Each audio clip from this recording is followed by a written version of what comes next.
Rain King. The Hakima strode back and forth, wading through the long grasses, occasionally having to hitch up her long skirts to jump over a particularly deep divot or ditch. At no point did she take her eyes off the little pendulum she held out in front of her. He'd shyly asked if he could examine it when the Hakima first came to the farm, and when she'd rolled her eyes at his curiosity, she'd let him see it. The stone's colour seemed natural, and there was an irregular hole running right through it that showed no signs of having been drilled. On one side somebody had carefully painted a peculiar little white sigil that put Naheev in mind of his uncle's ships. It fascinated Naheev nearly as much as the woman's companion did. He glanced over to where the other stranger was sitting with his mother, sharing a glass of syrah. They weren't a human or an orc. They had smooth azure skin and eyes bigger than any he'd ever seen before. Long straight green hair hung in braids down their back, almost to the waistband of their voluminous green trousers. What fascinated Naheev most, though, were their hooves. He'd never met anyone with hooves before. Unfortunately, his mother had been quite clear that if he couldn't control his curiosity, he would be sent back inside until the visitors left. Suddenly, the Hakima stopped moving and called out, "Here!" loudly. She waved for Naheev's mother and her other guest to come over, and he tagged along behind them, occasionally getting lost in the long grass. "Here!" said the woman again, when they reached her, and poked the ground. His mother nodded and hefted her spade. She looked over at Naheev, and he brandished his own spade with little enthusiasm. "There's no need for that," said the other visitor, deep green-blue lips quirking in a gentle smile. They moved over to where the Hakima had indicated, and squatted down, rubbing their stubby fingers through the dry soil. The woman backed away, joining beside Naheev and his mother at a short distance. "I can hear you down there, Brother Spring," said the blue visitor, speaking almost to themselves. "Why don't you come up here? We're all very eager to meet you." Slowly, as if straining against an invisible weight, the stranger straightened up. They took a moment to catch their breath, then squatted down again with their fingers in the earth, then rose again. They did this twice more, and each time it seemed to Naheev that it took more effort.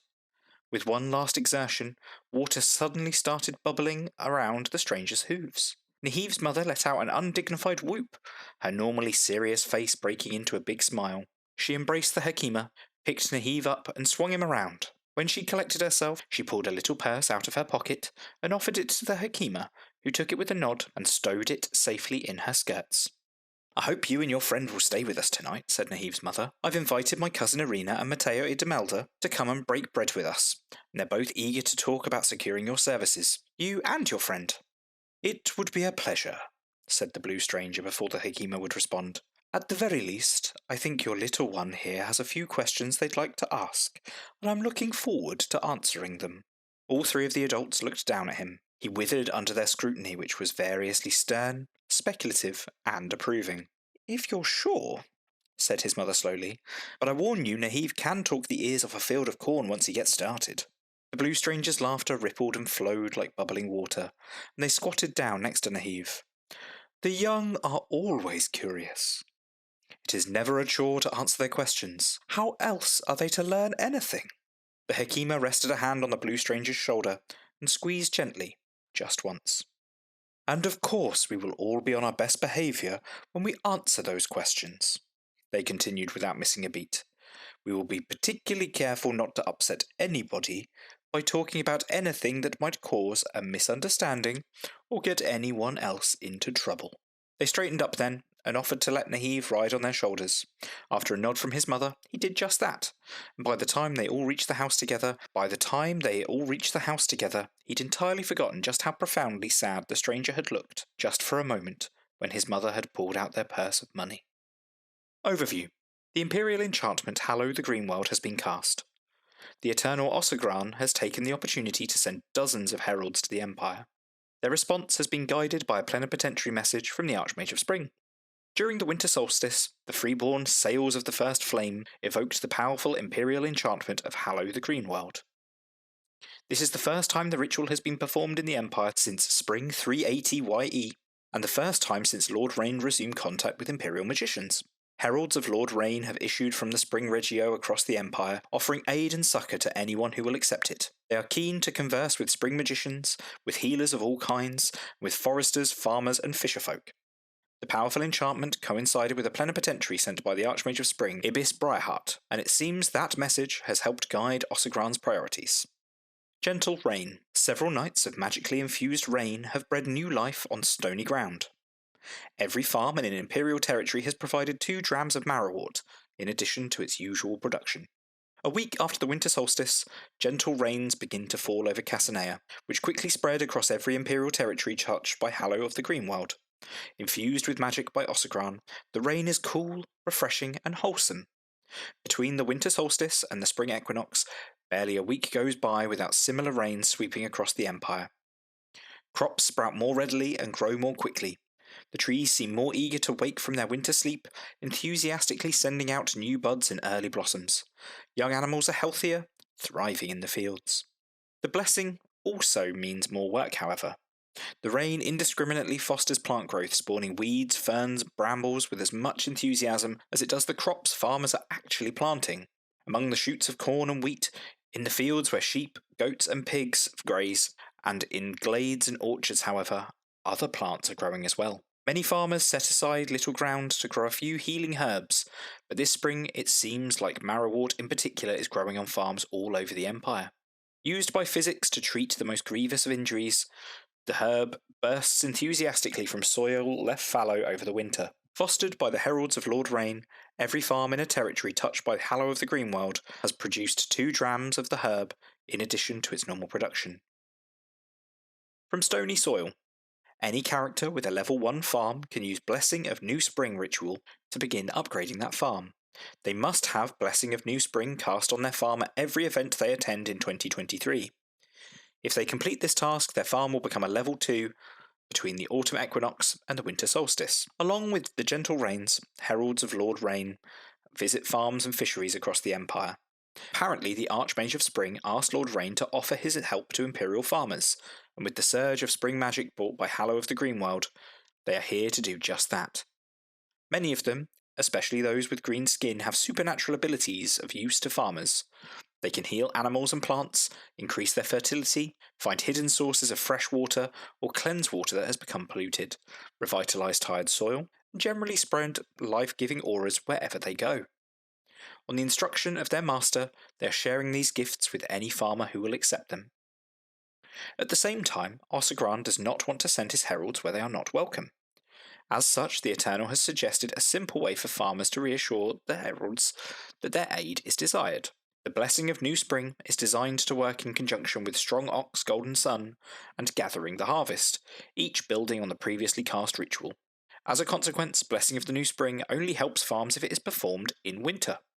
There is nothing to stop it being cast at other times, it simply has no measurable effect.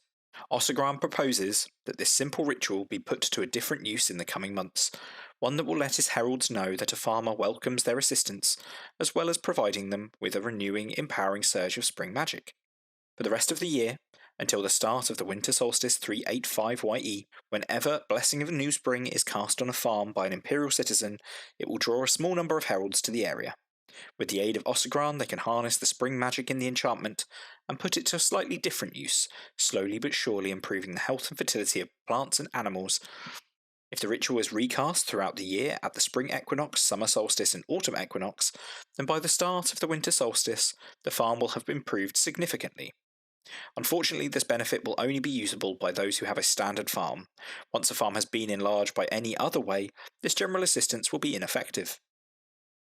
The opportunity also requires the Heralds of Ossegran to be able to move freely around the Empire. If the Imperial Conclave declares Ossegran an enemy of the Empire before the winter solstice, then the opportunity is lost. Blessing of New Spring is not powerful enough to overcome enmity and allow Heralds to visit the Empire in the kind of numbers needed to support it. A Blessing of New Spring. If a character has the ritual cast on their farm every Profound Decisions event they attend in 2023, other than the winter solstice which has already passed, then by the start of the winter solstice next year, their farm will be upgraded from level 1 to level 2. If you aren't attending one of the 3 events, then the assumption is that you find somebody off-screen to keep the ritual going. This is to ensure that the opportunity is still useful to anyone who, for whatever reason, is unable to make every event this year. This opportunity is only available to characters with a standard farm. If the farm has been upgraded, or is upgraded during the period, then the Blessing of New Spring will provide no additional benefit.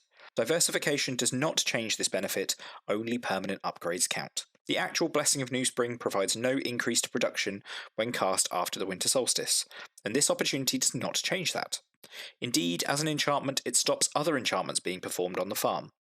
The opportunity is explicitly about choosing between the immediate benefits of enchanting a farm with magic that grants immediate benefit, or investing in longer term benefits at the cost of short term gain. Gifts of the Cupbearer. Heralds have been offering aid with the desiccation of the great grasses. The Eternal has presented a number of arcane projections for the Empire. These projections are gifts for the Sails of the First Flame Coven, the Silver Chalice Order, and the Landskeepers of the Marches. Ossagran gives his blessing for any of these projections to be codified and added to Imperial or Arizeni law. At the request of the Archmage of Spring, some of the Heralds of the Cupbearer have travelled to Madruga to offer their aid in dealing with the spreading blight that threatens the great grasses, and perhaps even the entire territory. While there, they gain first-hand experience of the healing magic that covers the territory, also woven by the Sails of the First Flame Coven. In addition to helping to better understand the effect slowly turning the great grasses to ash and sand, one of the heralds carefully studies the new spring magic and is apparently very impressed, as is their master. A week before the spring equinox, a trio of delicate heralds arrive in the Empire with gifts from Lord Rain, 3 sets of arcane projections, prepared by his mortal allies. One set is delivered to Demira Cassandra y Piera y Arrigo as a representative of the Sails of the First Flame. The second is given to Fausta Ancarian, the Grand Master of the Silver Chalice, members of whose order are also fighting to deal with the spreading blight. A third set has apparently been placed in the custody of the Marcher Egregores, who will hopefully be able to get them to the gathered landskeepers of the Marches during the spring equinox. The Cupbearer's emissaries say that these magics are partially inspired by the requests of the Spring Archmage, and deal with helping provide fertility to farms and aiding the Silver Chalice. Each arcane projection contains the seed of a ritual that draws on the power of the Eternal. They are of limited use by themselves, but the Cupbearer explicitly gives permission for them to be codified by any College of Magic and entered into either Imperial or Arisen law. Unlike normal arcane projections, each of these magical scrolls include an assurance, a clause that will cause them and any ritual developed from them to lose all power if broken. Do least harm. Ossagran offers to support the Empire's healers via the Houses of Healing. As they go about their business, the Heralds of Ossagran look for ways to help the healers of the Empire. Again, the Spring Archmage has provided some guidance. They have apparently asked if Ossagran would sponsor a college to study herb law and the healer's arts that would be similar to Thornsong House. While they appreciate the sentiment, they don't believe such a thing is possible. Certainly they don't know of any way for physics to use herbs in a way that the Empire doesn't. The Archmage has also asked whether Ossagran might provide aid to Imperial healers in a manner similar to the way the Tamazi Orcs have recently supported the College of Warcasting in Scarsind. Once they understand what the College of Warcasting actually is, most of them are faintly horrified. To say the servants of Ossagran are not entirely keen on the idea of training people to be better at using magic to kill would be an understatement. That doesn't make them any less enthusiastic about the possibility of offering direct, practical aid to those who work to keep people alive, however, even if they do sometimes do it on a battlefield. After some discussion, amongst themselves and with the Cupbearer himself, the heralds put forward a proposal. There are a number of artisans in the Empire and elsewhere who are friends and allies to Ossagran, who will craft magical tools for the benefit of the Empire's healers. He proposes the construction of a Houses of Healing near Peakage Stead in Thorunin, or at the Gardens of High Chalcis in Rykos. There are spring regio near both of these locations that would serve as the foundation for their construction. In addition to providing a safe, tranquil location for the artisans to work, they would also allow for the study of chirurgery, physic, herb law, and healing magic, and also provide healing to any who visited. A single individual will be appointed to oversee the houses, who Ossagran proposes to be called the Hand of the Healers, and who would bear additional responsibilities both to doctors and healers of the Empire and to friends of Ossagran who support them. In return, the Eternal would serve as patron, guiding and inspiring healers to find ways to reduce the suffering in the world. Houses of Healing. The Houses of Healing require a commission, 20 wains of weirwood, 60 crowns in labour costs, and 3 months to complete. Once complete, they would create an Imperial title that has the power to purchase magic items useful to healers. This is an opportunity. There are restrictions on where the commission may be built and the nature of the title it creates. This opportunity remains available until the end of Autumn Equinox 385YE, or until enmity is declared against Ossagran. Construction of the Houses of Healing requires a commission. It costs 20 Wains of Weirwood, 60 crowns in labour costs, and will take 3 months to complete. The opportunity involves constructing a series of buildings intended to stand in harmony with their surroundings, centred around a spring regio. 2 locations have been suggested, near Peakage Stead in Thorunin, and near the Gardens of High Chalcis in Rykos. Once complete, the Houses of Healing would create an Imperial title, the Hand of the Healers. Ossagran intends his aid to potentially benefit any Imperial citizen, and mandates that the title be appointed either by declaration of candidacy in the Imperial Conclave, or by appointment of the Imperial Senate. They must also have 3 responsibilities. Firstly, to protect the Houses of Healing and all who work there or come as patients. Secondly, to strive to support healers throughout the Empire, both magical or mundane, helping them to overcome sickness and heal injuries wherever possible. And third, to actively work to reduce suffering in the world, especially through the use of murderous curses or unnecessary violence. Obviously, the Eternal has no ability to force somebody to actually live up to these responsibilities, but he feels that making them explicit would make it easier for the Empire to understand the importance Ossagran places on preserving life. The Hand of the Healers will also have access to ministries that allow them to purchase magic items intended to assist mundane and magical healers. Some of these items are unknown to Imperial crafters, being either secrets unique to a small group of artisans, or secured from sources outside the Empire. Unfamiliar items are below. In each case, the artisans and merchants are individuals who have good personal relationships with the Rainfather or one of his heralds. In addition, once each year, the Rainfather himself will provide the Hand of the Healers with a unique amulet for their personal use that would increase their personal healing abilities. Out of character note, this would take the form of a ribbon. The player would need to provide their own Physrep. These powers are contingent on good relationship with Ossagran. In the event the Conclave declared enmity against him, they would be lost. There is no guarantee they would automatically be recovered if the Conclave later changed its mind. Without the support of Ossagran, the Houses of Healing would simply revert to being a hospital. It would essentially be a folly. Take no joy in killing. Ossagran offers aid in the fight against the Valorn. Like Lofir before him, Ossagran and his followers apparently see the Valorn as a sickness. While its power may grant life, it does so at the cost of encouraging constant competition and suffering.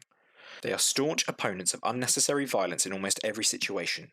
The Heralds of Lord Rain are very much in favour of destroying the Valorn. Unfortunately, there seems to be very little the Cupbearer can do about it himself. His powers revolve around healing, and faced with a sickness of the very earth and air itself, he has little direct aid to offer. Of course, while Ossagran may see it as an illness, the Valorn is actually a wellspring of life, so it is unsurprising that the Eternal cannot heal it.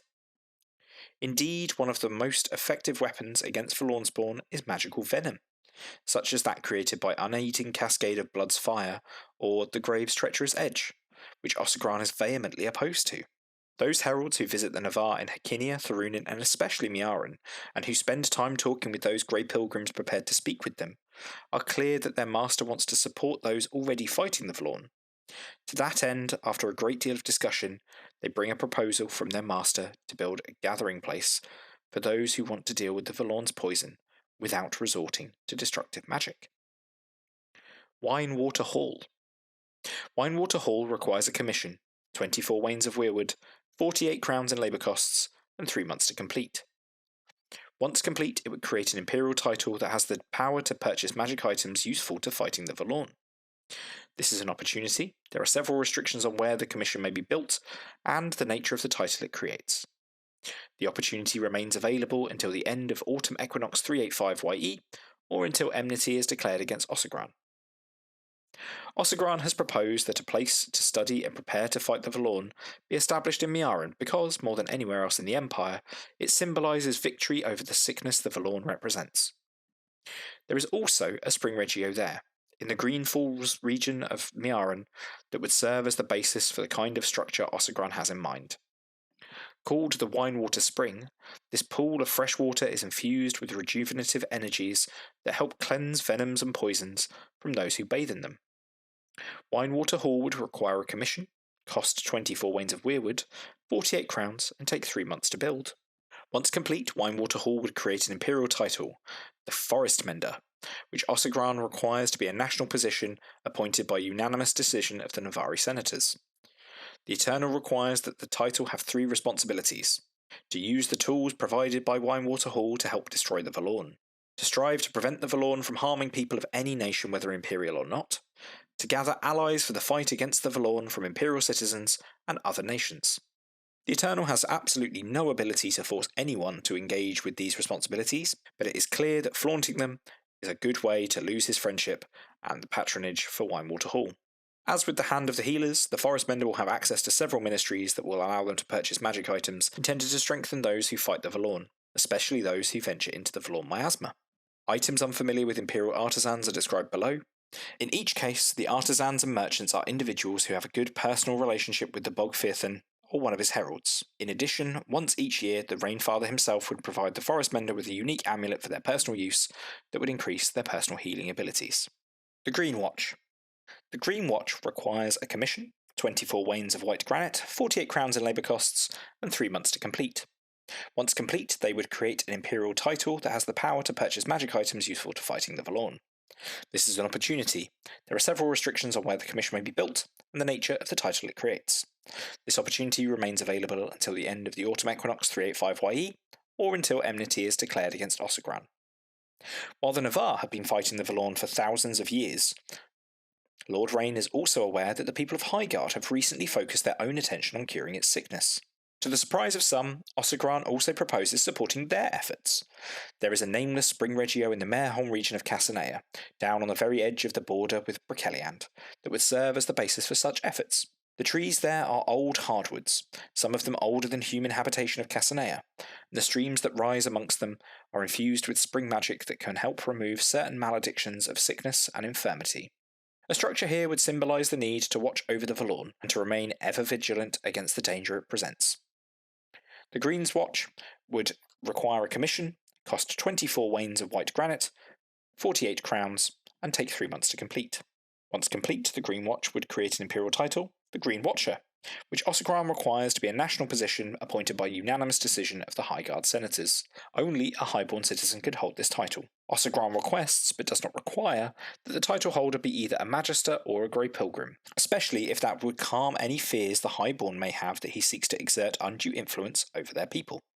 He also requires that the title have 3 specific responsibilities, however: to use the tools he provides to help destroy the Valorn, to strive to prevent the Valorn from harming people of any nation whether imperial or not, and to warn others of the danger presented by the Valorn and ensure that they take its threats seriously. The Eternal has no ability to force somebody to engage with these responsibilities, but it is clear that flaunting them is a good way to lose his friendship and patronage for Greenwatch.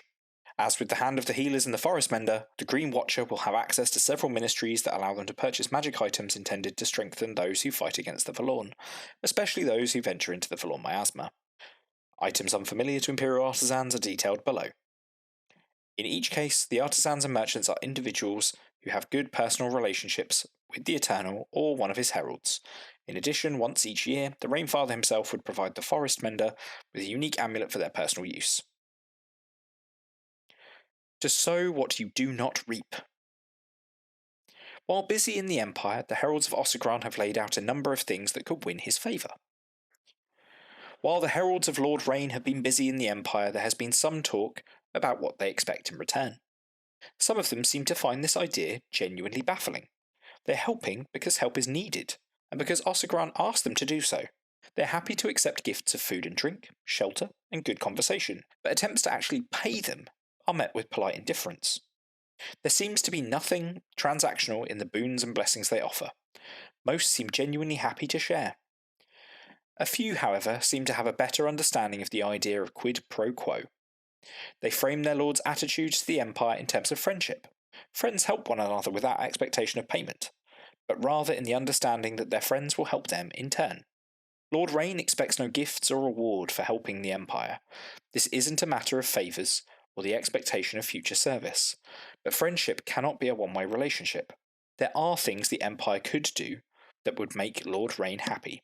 If his Imperial friends refuse to do any of these things, then he would be saddened that they are simply taking advantage of his altruism. If he becomes sad enough, he will simply stop trying to be friends with the Empire, with the Imperial Conclave, with the Silver Chalice, and reserve his friendship for those who reciprocate it. Amity. Ossegran would appreciate it if the Imperial Conclave were to declare that they were his friends. If the Empire feels it can trust somebody, they should welcome them into their homes. If it has doubts, it absolutely should not consider such a state of affairs. Being a friend makes one vulnerable. It is a state Ossegran thinks desirable, but it always brings the risk of betrayal. For example, the Archmage suggested in their plenipotentiary missive that the Empire might build an embassy that is staffed by heralds, but in the same breath says they are not prepared to build a fane under any circumstances. What does the Archmage think such an embassy would be, if not a fane? Why would the magicians of the Empire profess friendship, yet balk at showing any trust? No, if the Empire is not sure of Ossegran, let the current situation continue. Let individuals decide whether they are friends of Ossegran or not, at least until the Conclave can decide if it wishes to be allies. If it never does, or if it does once again decide that Ossegran is an enemy, then the Eternal will accept their decision. The threat of the Spider King. On the other hand, sometimes one must judge people by the company they keep. The Eternal Arhalogen is a constant foe of Ossegran, and vice versa. The two are diametrically opposed in their beliefs about how creatures should interact with each other. One favours altruism, symbiosis, and harmony. The other urges slaughter, pragmatism, and selfishness. One of the things that made Ossegran loath to reach out to the Empire was the knowledge that they considered the Scorpion Queen to be their ally. That they have apparently come to their senses reassures Ossegran that he has not made a mistake, but he still worries that the Imperial Conclave sees the Centipede General as fit to share their table with them. He would very much prefer if the Conclave were to shun Arhalogen, as it shuns the ruinous fury of Siaka and the twisted boons of Yornagra. If they don't, Ossegran worries that they will learn a very harsh lesson indeed. When one sits down to dine with a hungry beast, it is not just the bread and broth that get eaten. Suffering begets suffering. Spring magic has as strong a resonance for venom as it does for healing, vitality, and fertility. Ossegran actively rejects this resonance and sees it as a perversion of his realm. The only reason to study poison is so that one can heal it, he says. The decision to interdict Rivers Run Red and the abomination that is Mountain Remembers Its Youth played a major part in his decision to approach the Empire. Ossegran would very much like the Conclave to interdict magics that deal with poison, starting with the rituals already in Imperial law. These include Fetid Breath of Teeming Plague, Fire in the Blood, Curse of Gangrenous Flesh, Unending Cascade of Blood's Fire, Touch of Vile Humours, and the Grave's Treacherous Edge. Ideally, he'd like them to go further and also interdict rituals such as Sorin's Rite of Agony and Pallid Flesh of the Dead King, which his followers argue glorify suffering as a route to power. In fact, if he had his way, the Conclave would interdict all magical methods of creating venom, including the venom spell and any magic items that allows magicians or heroes to inflict it on others. Finally, he wants to be very clear that if the Imperial Conclave add new rituals designed to cause suffering or that poison the land or waters, he will have to carefully consider his relationship with the Empire. The kind of twisted wickedness that composed Mountain Remembers Its Youth is a sobering reminder that there are magicians who care not at all for the morality of their scholarship after all. Spring College. Ossegran understands that healing is not purely a matter for the Spring Realm. Apparently, this is a consequence of extensive discussion with his magician friends in the mortal world. He understands that day magic excels at purifying sickness and poison, and that summer magic can grant potent blessings that strengthen bodily health. At the same time, he knows spring magic is the best kind of magic for healing the ills and ailments of the world.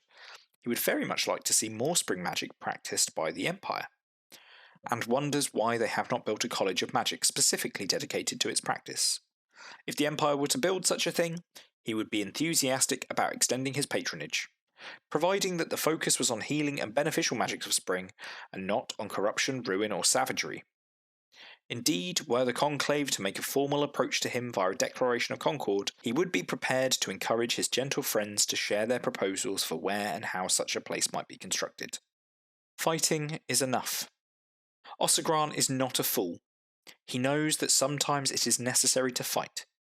Yet, as his creed demonstrates, he views violence as the last resort when all other acceptable options are exhausted. Ideally, he would like the Empire to disband all its armies and use the resources they free up to build defences instead, as they do in the Mountains of the Moon. More realistically, he urges anyone who wishes to make the world a better place to prevail upon their allies in the Imperial Military Council to do the least harm. Strategies that intentionally kill people, whether they are enemies or even one's own people, are anathema to Ossegran, and he argues should disgust any civilized person. If you are forced to fight, do it for the right reasons and in the right way, his heralds say. One way to make war a tiny bit less awful would be to ensure that every territory where Imperial troops fight is protected by the rivers of life. Sometimes this isn't possible, because Imperial magicians cannot reach a suitably potent regio, but if the Conclave were to make a clear statement that the preservation of life is more important than slaughter, he might be able to find ways to help magicians find such regio so that they may preserve the life even of their foes. Tools for healing and protection. Bound Wellspring. Form, weapon. Takes the form of a wand. You must be wielding this implement to use its magical properties. Requirement: you must have the magician's skill to bond to this item. Effect: 3 times per day you may cast the Purify spell as if you knew it without spending any mana. Life Tender's Shawl. Form, armor. Takes the form of a robe. You must be wearing this robe to use its magical properties. Requirement: you must have the magician's skill to bond to this item. Effect: 3 times per day you can swift cast the Heal, Purify or Restore Limb spell on any other character without spending any mana. You must be able to cast the appropriate spell to use this power and cannot use it on yourself. Role-playing effect. Whilst wearing this robe, your empathy for other people is greatly enhanced. When you see a living creature in pain, you feel an urge to alleviate that pain, regardless of how you feel about the person. Doctor's Mask. Form, Talisman. Takes the form of a ritual focus. You must be wearing this item or holding it in hand to use its magical properties.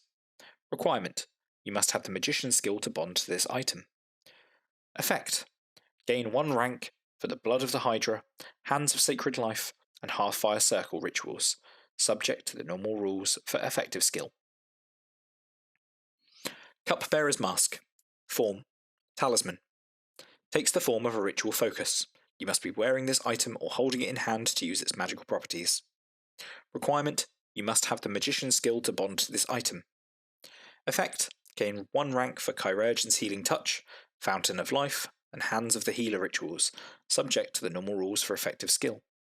When contributing to a performance of one of these rituals, you may choose to substitute Welt Silver for Crystal Mana. Every 2 measures of Welt Silver spent counts as 1 Crystal Mana, up to the normal limit determined by your effective rank of Spring Law. Vine Mask. Form, Talisman. Takes the form of a ritual focus. You must be wearing this item or holding it in hand to use its magical properties. Requirement: you must have the magician's skill to bond to this item. Effect: gain 2 ranks for Regrow the Land's Heart and Rivers of Life rituals, subject to the normal rules of effective skill. When contributing to a performance of one of these rituals, you may substitute Ambergelt for Crystal Mana. Every 2 measures of Ambergelt spent counts as 1 Crystal Mana, up to the normal limit determined by your effective rank of Spring Law. Chirurgeon's Ring. Talisman. Takes the form of a tool. You must be holding this item in hand to use its magical properties. Requirements: you must have the Chirurgeon skill to bond to this item. Effect: twice per day, you may use the Stay With Me skill as if you knew it without spending any hero points. Role-playing effect. Whenever somebody nearby is injured, you feel an echo of that injury. It is easy to be overwhelmed with grief when someone dies, even a total stranger. Green Watcher's Ring. Form, Talisman. Takes the form of a ritual focus.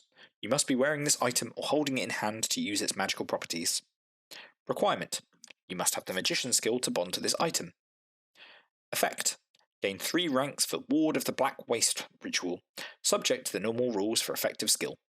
When contributing to a performance of the Ward of the Black Waste ritual, you may substitute Beggar's Lie for Crystal Mana.